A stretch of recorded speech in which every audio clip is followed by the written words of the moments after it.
आज की हमारी कहानी जियाओ यान नाम की हमारी लड़की के ऊपर होने वाली है, जो कि असल में एक ऐसे यूनिवर्स में रहता है जिसको दाइकुई के नाम से जाना जाता है। हमारे भाई के यूनिवर्स में असल में यहाँ पे कोई मैजिकल पावर्स नहीं है, लेकिन सभी लोगों के पास दाइकुई है। ये लोग इसी दाइकुई की मदद से लड़ते भिड़ते हैं और बस मारते काटते हैं। इन लोगों की पावर्स जो है वो असल में 1 से 10 के बीच में मेजर की जाती है और इन लोगों के पास असल में इस पावर को बढ़ाया भी जा सकता है। वहीं तभी हमें एक भरी सभा दिखाई जाती है जहाँ पे सभी लोग एक पत्थर के सामने खड़े होते हैं और अपने अपने पावर लेवल को मेजर करने वाले होते हैं। वो अपने भाई जाओ यान वहाँ पे जाता है और उस पत्थर के ऊपर अपना हाथ रखने वाला होता है। तभी सीन शिफ्ट होता है, हम लोगों को दिखाया जाता है और हम लोगों को वहाँ पे 3 हेड दिखाया जाता है, जिनमें से एक जो होता है वो हमारे डाइकू का हेड होता है और 2 बाकी तो बिजनेसमैन होते हैं जिन्होंने डाइकू की मार्केट को खरीद लिया है और अब अंधा पैसा छाप रहे हैं। लेकिन अपने भाई यानी कि डाइकू के जो हेड होता है उसको ये चीज बिल्कुल पसंद नहीं आती है, बल्कि उसे काफी ज्यादा गुस्सा आता है। पर वो कहता है चलो छोड़ो यार लोगों को, और अपने बाजू में से एक पर्चा निकाल के उन लोगों के मुंह पे मार देता है। और जैसे वो लोग उस पर्चे को देखते हैं उन लोगों को देखने को मिलता है कि असल में ये तो जाओ यान की मैरिज कॉन्ट्रैक्ट है। दोनों काफी ज्यादा शौक होते हैं क्योंकि असल में अपने भाई की काफी तगड़ी लड़की से शादी होने वाली होती है, नयान फैमिली की एक लड़की से। उन दोनों लोगों को पता होता है कि भैया अगर हमारे जियाओ यान की उस लड़की से शादी हो गई तो बहुत ज्यादा पावरफुल हो जाएगा। और तभी जियाओ यान के जो डैड होते हैं वहां पे हंसने लग जाते हैं। वहीं दूसरी तरफ हमें सीन दिखाया जाता है जहाँ पे जियाओ यान जो होता है उस पत्थर पे अपनी जो पावर लेवल होता है वो चेक कर रहा होता है। हालांकि हमें पता चलता है अपना भाई काफी ज्यादा हार्ड वर्किंग है और 11 साल की उम्र में ही उसने लेवल 9 को अचीव कर लिया था। मतलब अपने भाई में एक टैलेंट की कोई कमी नहीं है। लेकिन तभी हमें दिखाया जाता है जैसे अपना भाई जाता है उस पत्थर पे अपने लेवल चेक करता है, उसे अभी के टाइम पे देखने को मिलता है कि उसका लेवल बस 3 है। अपना भाई काफी ज्यादा शॉक हो जाता है, उसके साथ मोए मोए हो जाता है। आजू बाजू के सभी लोग हंसने लग जाते हैं हमारे भाई के ऊपर। तभी हमारे भाई की वहाँ पे बहन आ जाती है जो कि अडॉप्टेड होती है। हाँ क्या मतलब कचड़े से उठा के लाए हैं। हमारे भाई को उसकी बहन दिलासा देती है और आगे बढ़ जाती है और अपना लेवल चेक करते हैं, चूंकि 9 निकलता है। अपना भाई शौक, उसकी बहन रॉक।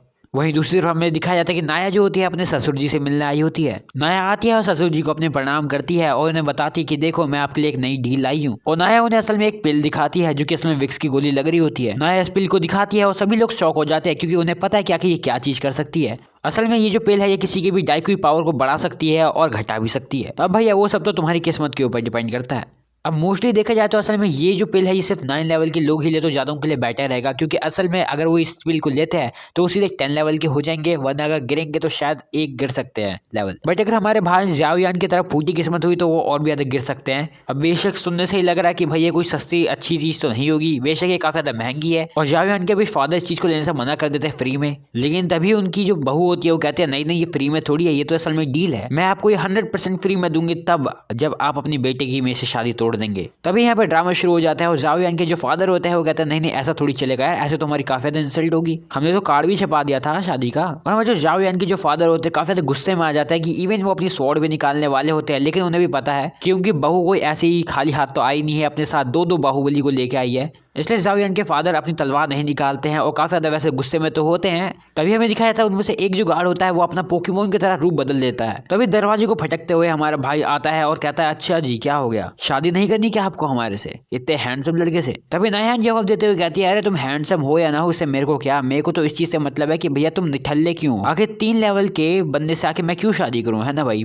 नयन को असल में इस बात से काफी ज्यादा दिक्कत थी कि भैया पहले बंदा 9 लेवल का हुआ करता था लेकिन अब बस 3 है। मतलब बताओ यार क्या है ये तो गिरगिट से भी तेज अपना लेवल बदलता है। और ऐसी 20 सभा में ऐसी खतरनाक बेइज्जती होने के बाद भी हमारा भाई जियाओ यान जो होता है वो टच से मस्त नहीं होता। तब अपने भाई नयान को बिल्कुल चौड़ा होते हुए बोलता है देखो ऐसा करते हैं तुम मैं शादी करते हैं लेकिन उसके बाद डिवोर्स कर लेंगे, क्यों कैसा है ऑफर, क्या मतलब इससे मेरी खानदान की बेइज्जती नहीं होगी। लेकिन नयन इस ऑफर को साफ साफ ठुकरा देती है और कहती है अच्छा तो इससे मेरी खानदान की बेइज्जती नहीं होगी क्या। तभी हमारी जो नयन होती है उसे कहते हैं चलो ठीक है ऐसा करती हूँ, मैं तुम्हें ऐसी ही 3 पिल्स और दे देती हूँ और चाहो तो तुम मेरे सिटी में आके वहाँ पे अपने लिए अच्छी सी ट्रेनिंग ले सकते हो जिससे तुम और भी ज्यादा पावरफुल हो सकते हो, मतलब बढ़िया ताकतवर वाकतवर बनो, फिर अपना देखना बाकी का क्या सीन है। लेकिन अपना भाई जाओ यान जो होता है उसे साफ साफ मना कर देता है और बोलता है जी नहीं ऐसा कुछ नहीं होने वाला है। तब फाइनली हमारी नयान जो होती है एक तीसरे ऑफर पे आते हैं और कहते हैं ठीक है मैं तुम्हें 3 साल का वक्त दूंगी, उसमें तुम देख लेना कि तुम कितना ताकतवर हो सकते हो, 3 साल बाद मिलना, अगर तुम ताकतवर हो तो ठीक, नहीं हुए तो कोई बात नहीं, इससे मेरे को क्या, तुम अपना बस 3 साल लो अपना ट्रेनिंग करना ट्रेनिंग करो, लेकिन 3 साल बाद मेरे से मिलना, मेरे से बैटल करना,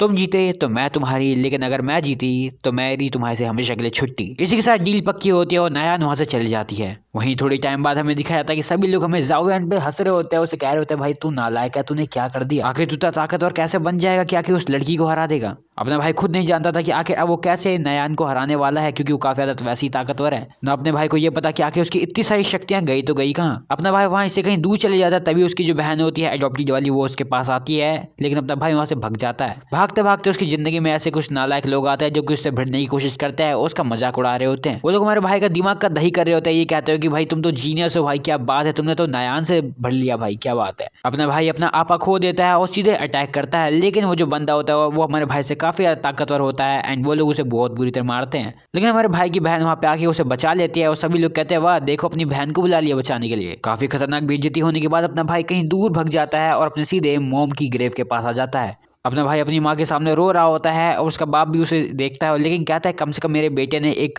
बहादुरी वाला डिसीजन तो लिया, और इस बात से काफी ज्यादा थोड़ा सा खुश होता है, लेकिन वहां से चले जाता है। लेकिन अपना भाई जाओयान जो होता है वो काफी ज्यादा दुख में होता है और कह रहा होता है भैया मैं क्या करूं, मेरे को प्लीज बताओ, माते प्लीज मेरे लिए कुछ कीजिए, मेरे को बताइए कि आखिर मैं क्या करूं। अपना भाई कहता है अब तो लग रहा है मेरे को बस मैजिक ही बचा सकता है, बाकी वैसी मेरी किस्मत फूटी है, वो भी मिलेगा कि नहीं मिलेगा ये भी नहीं पता। लेकिन तभी अपने भाई की जो उंगली में रिंग होती है वो चपकने शुरू कर देती है और उसके अंदर से एक बुढ़ा निकलता है। क्या मतलब ये उसकी मॉम ने उसे रिंग दी होती है, लेकिन रिंग के अंदर से एक जादुई बुढ़ा निकलता है जो कि कहता है हाँ मेरी जान तुझे पावरफुल होना है ना, चल मैं बनाऊंगा तेरे को पावरफुल। और सिर्फ लेवल अप ही नहीं करेगा बल्कि वो उसकी स्किल्स में भी उसकी मदद करेगा। वो बंदा हमारे भाई को बताता है ये असल में देखो डाइक्यू में लगभग 4 क्लास है और 12 लेवल है और बाकी उसके 3 और लेवल आते हैं, और हमारी जो नायान होती है उसके पास लगभग 3rd क्लास की काफी तगड़ी स्किल्स हैं, जिसकी वजह से उसे हराना काफी ज्यादा मुश्किल हो जाता है। लेकिन ये बुढ़ाऊ ये कहता है कि भैया मैं ये कर सकता हूँ, मैं तुझे नायान से भी काफी ज्यादा ताकतवर बना सकता हूँ, इवन काफी ज्यादा उससे आगे की पावर्स दिला सकता हूँ और स्किल सिखा सकता हूँ। अब अपना भाई इतनी देर में ये सोचने लगता है कि भैया ये है कौन, लेकिन मतलब ये बंदा तो पोकेमोन की तरह मेरे रिंग में से निकल गया, ये पक्का कोई ढोंगी बाबा है और कुछ नहीं होगा ये। इसलिए अपना जो भाई होता है वो उस बंदे को टेस्ट करता है और उससे कहता है कि मेरे को दिखाओ तो तुम क्या कर सकते हो, एंड वो बंदा अपनी असली स्किल्स को दिखाता है, जिसकी वजह से अपना भाई उससे काफी ज्यादा इंप्रेस हो जाता है और उस बंदे को अपना टीचर बनाने के लिए मान जाता है। तभी अपना भाई उससे पूछता है कि आखिर तुम ये मेरे को बताओ कि आप मेरी मदद कर क्यों रहे हो, लेकिन वो बंदा बताता है देखो भैया इसकी एक फीस है, तुम्हें मेरे को अपनी रिंग में 3 साल के लिए रखना पड़ेगा। और इस लाइन को सुनते ही अपने भाई को एकदम से समझ आता कि भैया ये आदमी मेरे अंगूठी में बैठा हुआ था 3 सालों से और मेरी शक्ति को चूस रहा था, मतलब मेरी जो बैटरी डाउन हुई है ना 9 से 3 लेवल की, ये पक्का इसी बंदे ने की है मेरी डाइक्यू पावर्स को चूस चूस के। अपने भाई को इस चीज को सुनते ही काफी ज्यादा गुस्सा आता है और कहता है अबे भाई तू तो बड़ा दोगला इंसान है भाई, जिस थाली में खाता है उसी में छेद करता है। और अपना जो भाई होता है लेकिन अब अपने गुस्से का करे भी तो करे क्या, एंड वो अपना गुस्सा त्याग देता है क्योंकि उसे भी पता है जो हो गया वो हो गया एंड अब इस चीज को जाने दो आगे। लेकिन तभी अपना भाई जो होता है एक और स्पेशल विश रखता है अपनी, और वो उस बंदे को बोलता है देखो ऐसा करो कि तुम मेरे को 1 साल में लगभग 7 लेवल का आदमी बना दो। और तभी वो जो आदमी होता है वो कहता है चलो ठीक है लेकिन तुम्हें इसके लिए कुछ सामान लाना पड़ेगा। और तभी हमें देखने को मिलता है कि वो जो बंदा होता है वो चले जाता है दोबारा वापस अंगूठी में और हमारे भाई को छोड़ जाता है एक पर्चा देके, जिस पर बहुत ही महंगी महंगी और एकदम अटपटी चीजें लिखी होती है, जो कि अपना भाई कहता है ये कहाँ से लाएगा वो। लेकिन मेरा पर्सनल ओपिनियन ये है कि भैया ये है बिल्कुल अमीर बाप का औलाद, तो भैया ये ला क्यों नहीं सकता। लेकिन इन दी एंड अपना भाई जो होता है मान जाता है इन सब चीजों को लाने के लिए, क्योंकि उसका एक ही गोल है एंड उसे करके रहेगा पूरा। तभी हमें येली हाउस का सीन दिखाया जाता है जहाँ पे हमारा जो येली बाई होता है वो काफी ज्यादा गुस्से में होता है, लेकिन उसका बेटा उसको एक बढ़िया सा आइडिया देता है जिसकी वजह से येली बाई हंसने लग जाता है और एक इविल बाप बेटे के बीच में बहुत ही भयंकर खिचड़ी बन रही होती है। वहीं हमें दिखाया जाता है दूसरा सीन जहाँ पे अपना जो जावियन से मिलने उसकी बहन आती है जो कि उससे बात करती है और अपना भाई उससे काफी अच्छी तरह से बात कर रहा था, तो उसकी बहन समझ जाती है भैया इसका मूड आज अच्छा है, भले ही ये जावियन की एडॉप्टेड बहन हो लेकिन फिर भी ये इसको अपने सच्चे भाई जैसा प्यार करती है और हमारे भाई को हमेशा खुश देखना चाहती है। वहीं तभी अपना जो भाई होता है वो उसको कुछ सामान चाहिए होता है, तो उसके लिए वो अपनी बहन से पैसे मांगता है उधार पे, एंड उसकी जो बहन होती है वो बिना कुछ सोचे समझे सीधे अपना पर्पल कार्ड निकालती है उसको दे देती है, कह सकते हैं क्रेडिट कार्ड, जिससे अपना भाई जो चाहे वो खरीद सकता है। दोनों भाई बहन निकल जाते हैं मार्केट की तरफ सामान लेने के लिए। वहीं हमें दिखाया जाता है अपना भाई जैसी काफी सारे सामान ले रहा होता है, फूल पत्तियां। वहीं तभी उन्हें यही भाई के कुछ बंदे देखने के मिलते हैं जो कि हमारे भाई से भिड़ना चाहते थे। तभी हमारा भाई की जो रिंग होती है वो उससे बोलते हैं कि भैया यहाँ से कट लो फटाफट, क्योंकि हमें किसी भी ड्रामे में नहीं आना है। और इसी के साथ अपना जो भाई होता है वो अपनी बहन को लेते हुए वहां से निकल जाता है और भाग जाता है। वो दोनों सोल्जर इन दोनों भाई बहनों का पीछा करते हैं, लेकिन ये जो दोनों भाई बहन होते हैं वहां से उन लोगों से बच के निकल जाते हैं। जब ये सब ड्रामा चल ही रहा होता है तभी याली बाई का जो बेटा होता है वो भी वहां पे आ जाता है, जो कि काफी ज्यादा खतरनाक और बिल्कुल ही बेरहम इंसान है।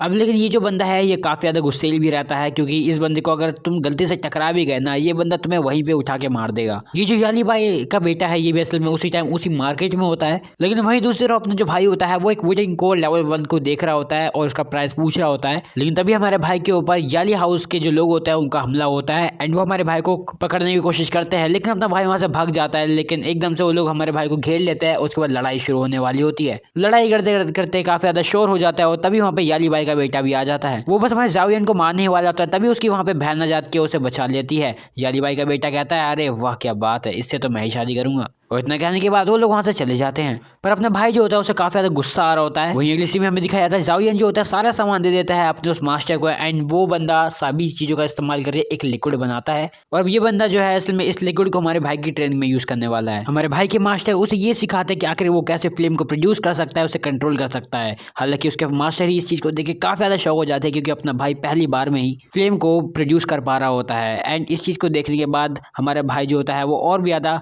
प्रैक्टिस करता है, मोटिवेट होता है और फायर को कंट्रोल भी करना शुरू कर देता है। हमारे भाई का मास्टर ये देख के काफी ज्यादा हैरान था कि भैया ये बस अभी लेवल 3 पे है, एंड अगर ये ऐसा कर सकता है तो भैया बहुत ही गजब की बात है। लेकिन इतनी ज्यादा इंटेंस ट्रेनिंग के बाद अपने भाई जो होता है वो अपनी खून वाली उल्टियां करना शुरू कर देता है, जो कि काफी बड़ी दिक्कत है। हमारे भाई की ऐसी हालत देखने के बाद हमारा जो मास्टर होता है वो हमारे भाई को ठीक करता है, उसको लेवल अप करा देता है। अब अपना भाई लेवल 3 से 4 को हो चुका है। वहीं तभी एक ऐसी जगह हमें दिखाई जाती है जहाँ पे असल में बोलियां लग रही होती है और तीनों हेड फैमिलीज भी वहीं पे होती है। और जब ये सारा का सारा काम हो ही रहा होता है, वहीं हमें दूसरी तरफ दिखाया जाता है कि असल में हमारा जो भाई है वो काफी ज्यादा खुश होता है ये जानते हुए कि असल में वो लेवल अप हो चुका है, वो 3 से 4 लेवल का हो चुका है। एंड उसकी खुशी का ठिकाना नहीं है। वहीं तभी उसका जो मास्टर होता है वो वैक्यूम पंप टेक्निक का यूज करके सामने पड़ा हुआ मोमोज उठा के खाने शुरू कर देता है। एंड हमारे भाई कहता है भैया ये कौन सी टेक्निक थी, मेरे को सिखाओ प्लीज। हमारे भाई की ऐसी जिद को देखने के बाद उसके मास्टर से बताता है चलो ठीक है मैं तुम्हें बताता हूँ, ये असल में एक ब्लैक क्लास लेवल की टेक्निक है और इस टेक्निक को यूज़ करने के बाद तुम 1 टन का एक पत्थर भी उठा सकते हो, और अगर तुमने अच्छी तरह से सीखा तो किसी के अंदर से भी खून भी निकाल सकते हो उनका। लेकिन इस चीज़ को करने के लिए या फिर इस चीज़ को सीखने के लिए एक स्पेशल मटेरियल चाहिए होता है, जो कि अपना भाई ऑलरेडी खरीद चुका है। उसे एक आयरन पीस चाहिए होता है, एंड अपना भाई के पास वो होता है तो उसकी ट्रेनिंग वहीं से शुरू हो जाती है। वहीं तभी सीन शिफ्ट होता है, हम लोग को दिखाया जाता है हमारे भाई की बहन को। जावेद की जो बहन होती है वो एक वॉरियर से लड़ रही होती है उनके ही कंपार्ट एरिया में, लेकिन वो वॉरियर इतना भी ताकतवर नहीं होता है कि हमारी जावियन की बहन को हरा दे, क्योंकि उससे काफी ज्यादा ताकतवर होती है वो। तभी वहाँ पे हमारा जावियन आ जाता है, उसकी बहन उसको एकदम से देख के पहचान जाती है कि भैया तुम तो लग रहा है 3 से 4 लेवल के हो चुके हो। तभी वो जो वॉरियर होता है जो कि अभी अभी पिटा होता है बहुत बुरी तरह से, वो वापस आता है हमारे भाई को कहता है जावियन को कि तुमने बहुत बड़ी गलती की है नयान की ऐसी डील हाँ करके। लेकिन उसकी जो बहन होती है वो कहते हैं इसको छोड़ो, मैं तुम्हें एक किताब देती हूँ। उसकी बहन उसके लिए एक किताब लेके आती है और कहती है ये 4th लेवल की किताब है, तुम इसका यूज करके इसमें से काफी सारी टेक्निक्स को सीख सकते हो और अपने आप को और भी ज्यादा। और अपने भाई उस किताब को ले लेता है और अपनी बहन को शुक्रिया करता है। इतने में वो अपने मास्टर के पास जाता है और कहता है देखो देखो मेरे पास क्या है, ये एक लेवल 4 की किताब है और इस चीज को यूज करने के बाद इसके अंदर की काफी सारी टेक्निक्स को सीखने के बाद मैं और भी ताकतवर हो जाऊंगा। लेकिन वो जो बूढ़ा होता है वो कहता है अरे बिल्कुल नहीं, ये बिल्कुल ही बेकार है एंड इसके अंदर की कोई भी चीज़ तुम्हारे काम नहीं आने वाली है, बल्कि मैं तुम्हें इससे भी बेटर चीज़ें सिखाने वाला हूँ जो कि लगभग 5 लेवल की होने वाली है। तो इसलिए लेकिन तुम्हें जल्द से जल्द अपने आप को 5 लेवल का करना पड़ेगा, तभी तुम उन चीज़ों को सीख पाओगे। वहीं दूसरी तरफ हमें नयान को दिखाया जाता है जो कि मेडिटेशन कर रही होती है और अपने आप को और भी पावरफुल बना रही होती है। वहीं दूसरी तरफ हमारा जो भाई होता है उसकी ट्रेनिंग चल रही होती है उसके 5th लेवल के लिए जाने के लिए। हमारे भाई जायान के ऊपर काफ़ी सारे फ्लेम्स अटैक किए जा रहे होते हैं ताकि उसकी जो बॉडी है वो और ज़्यादा स्ट्रॉन्ग बन जाए और हमारा जो भाई है वो 5th लेवल भी अचीव कर ले। हालांकि इस टेक्निक को यूज़ करने के बाद हमारा भाई नॉर्मल से लगभग 8 गुना ज़्यादा पावरफुल हो जाएगा। लेकिन तभी हमारा जो भाई होता है उसके मास्टर से कहता है भैया अब ऐसा करो, मेरे को और भी ज़्यादा सामान चाहिए तो तुम्हें और भी ज़्यादा सामान लाना पड़ेगा। लेकिन अपना भाई कहता है भैया ये कैसे हो सकता है, क्योंकि उसने अभी तक अपनी बहन के पैसे भी नहीं लौटाए हैं, तो आखिर वो कैसे कर सकता है ऐसे। इसलिए अपना जो भाई होता है वो उस एलेक्जर को बेच देता है ये सोचते हुए कि भैया कि इससे जो पैसे मिलेंगे मैं उससे बाकी कंपोनेंट ले लूँगा, और वैसे भी जो पिछला वाला सामान यूज़ किया था वो तो इसमें यूज़ हो गया है। अपने भाई इस लिक्विड का नाम स्पिरिट एलेक्जर बताता है एंड उसके बाद उसी ऑक्शन वाली लड़की के पास इसको बेचने के लिए चले जाता है। ये वो लड़की है जो कि असल में बोलियां लगवाती है। अपना जो भाई होता है उस लड़की को ये बेच ही देता है एंड वो लड़की इस चीज़ को ले भी लेती है। लेकिन वो लड़की हमारे भाई की शक्ल भी देखना चाहती थी, हालांकि वो कोशिश करते हैं लेकिन देख नहीं पाती है और हमारा भाई वहाँ से चले जाता है। वहीं तभी हमें दिखाया जाता है कि असल में वो जो लड़की होती है उसी स्पिरिट एलेक्जर को जाके ऑक्शन पे लगा देती है और सभी लोगों को ये बताती है कि असल में जो भी इस एलेक्जर को पिएगा उसकी स्पीड काफ़ी ज़्यादा बढ़ जाएगी और स्पेशली इस चीज़ के कोई भी साइड इफेक्ट नहीं है। अब बेशक अगर तुम अपनी स्पीड को बढ़ा सकते हो या फिर अपने पाव को बढ़ा सकते हो, वो भी किसी चीज़ के द्वारा जिसके साइड इफेक्ट ही नहीं है, तो सब लोग इस चीज़ को लेना पसंद करेंगे, खासकर हमारे जावियन के फादर जो कि ये चीज़ को लेना चाहते हैं उसके बेटे के लिए। हालांकि ये बात भी हमारा यली भाई जानता था कि असल में हमारे जो जावियन के फादर है वो इस चीज़ को जरूर लेंगे, इसलिए वो बोली को बढ़ाता रहता था ताकि ये जो सस्ता सा एलेक्जर है और भी ज्यादा महंगा और महंगा महंगा हो के इतना ज्यादा महंगा हो जाए कि भैया हमारे जायन के जो फादर है उनके पूरा का पूरा पैसा खत्म हो जाए और आगे आने वाली जो बोली है वो हमारा यली भाई काफी आसानी से सस्ते दाम पे खरीद ले। हालांकि जायन के फादर के जो कुछ मंत्री थे वो उन्हें रोकने की कोशिश करते हैं कि कहते नहीं ऐसा मत करो, वो बस में लूटना चाहते हैं, लेकिन जायन के फादर नहीं मानते हैं और इन दी एंड काफी महंगे प्राइस पे उस पोशन को खरीद लेते हैं। जिसकी वजह से ऑफ कोर्स जाओ यांग के फादर तो उसे अपने बेटे के लिए खरीदना चाहते थे क्योंकि उसे काफ़ी ज़रूरत है। लेकिन इतनी महंगी चीज़ को खरीदने के बाद इसके बाद जो अगली ऑक्शन आती है उसमें हमारे जाओ यांग के जो फादर होते हैं वो उस पार्टिसिपेट ही नहीं करते हैं क्योंकि वो ऑलरेडी काफ़ी पैसा लॉस कर चुके होते हैं और यली भाई उस चीज़ को काफ़ी कम प्राइस में खरीद लेता है।